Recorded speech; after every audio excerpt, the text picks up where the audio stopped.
Aking inirekomenda ang paggamit ng wood vinegar pag ikaw ay may skin disease. May psoriasis ka, kahit mayroon kayong mga sikal sa inyong katawan, sa mga balat na makakati, sa kulugo, mga kapatid, o sa butig, yung kulugo o butig, isa lang po yon. Makatulong din ito sa mga vaginal infection, sa mga sugat na matagal gumaling. Gagawin lang po ninyo, huhugasan lang po ninyo ng wood vinegar o kuskusin ng wood vinegar.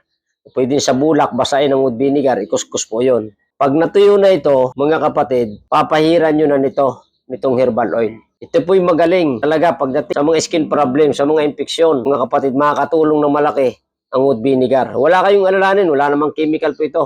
Ito po'y pag naggatong kayo ng sariwang kahoy, may lumalabas na katas sa kabilang dulo. Yung may mga singaw-singaw, parang mga bula-bula. Yung po'y napakagaling. Halimbawa, meron kayong singaw dito o meron kayong mga singaw sa labi o sa gilagid. Kumuha lang kayo ng bulak, basain nyo ng wood vinegar. Mga kapatid, idiin lang ninyo sa singaw, sa gilagid, sa namamagang mga gums.